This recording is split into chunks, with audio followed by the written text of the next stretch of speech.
Hello, class. Welcome to Unit 5. We are about halfway through the semester, so believe it or not, we're here, and we're going to keep on trucking. So, well done so far. Lots of great content. This week will be a little bit lighter, so I hope you're looking forward to that. I'll kind of give you more explanation as far as what that will look like here in the coming minutes. But I did want to just mention really briefly last week, or actually the last 2 weeks, as we talked about career counseling in a global economy and career issues for a diverse workforce. So, there were some questions in there that were, again, somewhat personal as it related to you, maybe, your family members, people that have been affected. And I put in there the current Great Recession, okay? And we could probably have some debate on whether or not it's current. But I bet that you still know people that are facing some fallout, some residual fallout from what took place where it got really bad with significantly higher unemployment and underemployment rates back in 7, 8, 9, 10, 11, 12, and so forth. So, and then some would say we kind of have a false recovery. And so, I'm not an economist. I'm not very good at numbers. But I do know that I still see the effects, and I see people not able to get jobs, and I see that there's a lot of individuals that are, getting done with college and moving back home because they can't get well-paying jobs to afford to live on their own and so forth. And so, I don't want to make any judgment calls on that, but I do think that it's still very safe to say the current Great Recession and the fallouts that have taken place. So this idea, I like this idea of the psychological recession, because once again, here we see this connection to one's overall well-being and career well-being when it is low, which it was significantly lower years ago. The effects and the toll that took on individuals from a psychological standpoint. So, if you're thinking back to this book we read, well-being, thinking about all the different elements and how they all connect, I think here we go. This is more proof that there was the Great Recession. And then, maybe you don't agree necessarily with the term. I think the idea, though, is that there was a psychological recession, which really gets to this idea that individuals' probably self-worth, self-esteem, self-identity was oftentimes found in their work. And so when their work went away, maybe they weren't able to provide for their family any longer. And so there's still this real, in fact, I had a student just last fall who said that her family was still, to this day, and this was last year, they had recovered to an extent, but not nearly to the level that they were at. And they were living in a different, housing situation. They used to have a big home, and so there's a lot of challenges that came with that, for sure. So I think it's still around. I think we'll still feel the residual and the fallout for still years to come. We'll always be asking questions. When is the next big fall in the stock market? We hit 23,000 points today in the Dow. I mean, things look good, and yet there's still this uncertainty going on all around us, whether it's politically or economically, relationally, psychologically, spiritually. There's all these unknowns that are being dealt with in the world. And so I think these questions are very relevant. So hope you found some of that enjoyable. You watched a video by Dan Ariely. I hope you found some great connections with that. Man, I really love that video. And you read some articles, and of course, you would think, here we are in 2017, 21st century, that some of these issues, especially that Malcolm Gladwell wrote about in his book Blink, they wouldn't be around. So it's one of those things that I'm sure that we find the content to be interesting, but there's probably a large number of us that kind of read that and go, that's not right. So we still have that, and there's all these questions about pay and different things that are going on with gender discrimination, sexism, and inequity in the workplace. And so, I think one of the things, going back to even the emancipatory communitarian approach, is the role that we do have of, perhaps, again, we talked about this earlier, but advocating and working towards changing policy. And so I wonder if some of us do go into spending more time on career-focused work. Perhaps there's some work that can be done to, again, to continue. I was going to say start, but to continue. It's just a long, hard process, because that rudder on the ship takes a lot of moving and shaking to right its direction. So hope you found a lot of what we looked at last week to be challenging, but also encouraging, and some thoughtful content there. So this week we've got a couple of different things. We're going to do things differently. So I just want to say, as I jump into this week, I want you to hear me say that there will be no forum discussions. Okay, please hear me when I say that. What I mean by that is you do not need to engage in discussion with your classmates this week. Okay, so this is simply you responding to the questions that are in the forums. Okay. Now, again, you don't need to engage in discussion with the case studies, and you don't need to engage in discussion with the LibTAC 321. You do, of course, have this expectation that you engage in discussion with the forums on a typical basis. You're not doing that this week, okay? So that's one less thing you need to be concerned with. What you will be doing is finding 3 artifacts, so newspaper, magazine, books, videos, and so forth, that you see connecting to this work that we're looking at, okay? So career development. So it could be directly, it could be indirectly. Maybe you make a copy of the book and you share an excerpt like I did from Blink last week. You share a URL, you share a clip of the video or something, and then help to kind of unpack and explain how these things connect to the field and study that we're looking at, okay? So think creatively, think outside the box when you're thinking about what you'd like to share with the class and so forth, okay?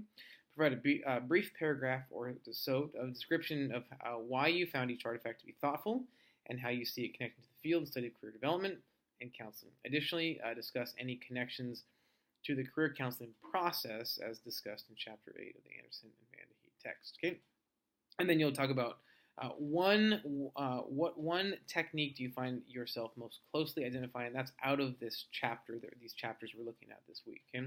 And the reason I want us to do that is because I want us to start thinking about where we're headed in our future weeks. And we have this assignment due at the end of our time together. And you need to write about, from your kind of career process, how you'll work with a client, what theories and techniques that you most kind of identify with. So I want you to start thinking about that early on, okay?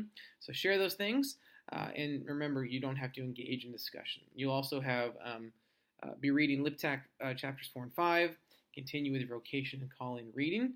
You have your Unit 5 forum discussion, but again, remember, you're not engaging with your classmates, so it's just you responding. You have case study number 7, and you have LibTAC 321 response number 3, okay? So all of that is just you responding, and if you get it done, early by the end of this first week of the unit, great. But really, what I'm concerned with is that you get everything completed by the end of Unit 5. Okay, so you have 2 weeks to read, to respond, to find creative artifacts, to share with the class, and so forth. And it should be kind of a low-key week because you continue to read in your vocation and calling book. And I've done that intentionally because next unit is when your vocation and calling response paper is due. Okay, so later this week I'm going to share another video and I'll answer some questions from your LibTAC 321s, and then I will also make some comments about what's expected of you in this vocation and calling response paper. Okay, so lots to cover this week and next. We've been covering a lot of great content and information. I hope that you found it valuable. We're in week 8, like I said, we're halfway through. So this is an interesting class in that a lot of it is just the dissemination of content. It's reading through your assignments. It's responding en masse to questions that you had. And so if you need more specific feedback, you want to hear different things from me, please know that I'm more than willing to do that. I'll tell you, here's the example I've kind of gone to the last couple of years. I had a student who said to me via email, probably not something that they would have said to my face, but they emailed me and they said, hey, Professor Boyan, thanks for a good class, learned a tremendous amount, but in the future, it would probably be best if you, something along the lines, if you gave us more feedback on our papers. And just, in passing, as they were closing the email, said, so just stick that away, stuff that away for future reference. And I remember thinking, man, there's so many different ways you could have said those words. Hey, this was a great class. I love the learning. I love the content. Hey, I'm just, thinking one way to improve it is, perhaps giving more direct feedback on our papers. Okay, so you've only had one paper, and really it was just your opinion. So if you did it and you did it completely and accurately and on time, you got full credit, right? But the next assignments are going to be different, so you'll get much more feedback from me. Okay. But again, I'm not going to give you comments on everything because that's not a good use of your time. And it's not a good use of my time. And so I'm in there, I'm responding, I'm reading, I'm back and forth. I'm making sure that our learning is happening. There's great content going on. There's great learning. There's great responses. But if you just said, I need more, and I know a lot of you, you like something different in every class you take. Perhaps mine is that you want something a little bit different from me. Maybe you need me to clarify some questions in different ways. Maybe you need me to provide more content on what we're reading. So let me kind of give you a little background. The reason that I don't do a lecture in this class, I used to. I thought about it. In fact, I did some videos, I had some voiceovers. I've been doing this now for, I think, 6.5 years. The reason I don't do that is because the last thing that you want to do is probably even watch more than this 10-minute video that we're going on 11 minutes now. And you definitely don't want to listen to an hour or so of me lecturing the content.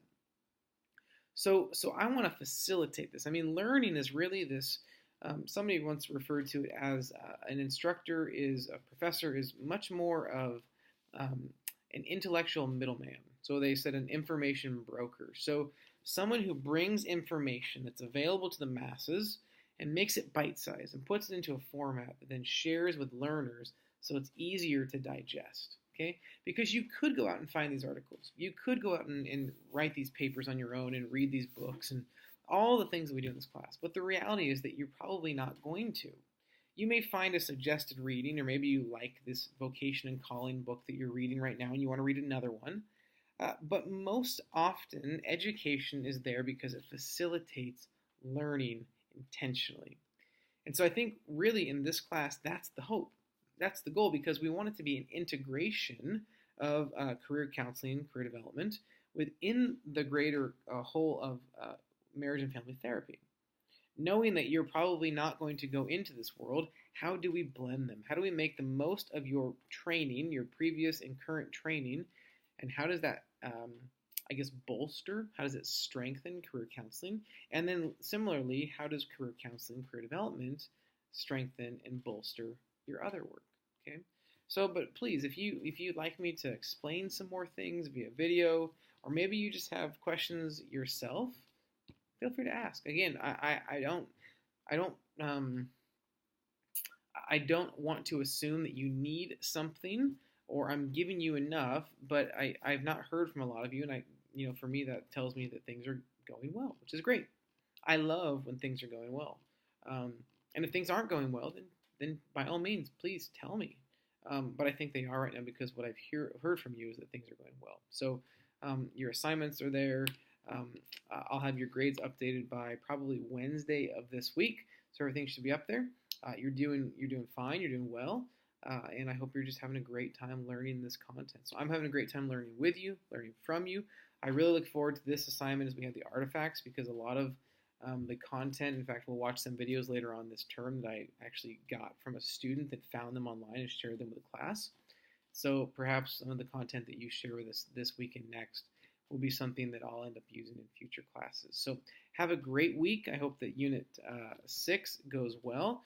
Remember to reference Unit 5, reference the syllabus for any questions you have. And then, of course, if you have anything that you'd like me to clarify or provide additional information about, feel free to email me, call me, or come by the office if you're ever on East Campus. If not, have a great Unit 5, and we will see you online.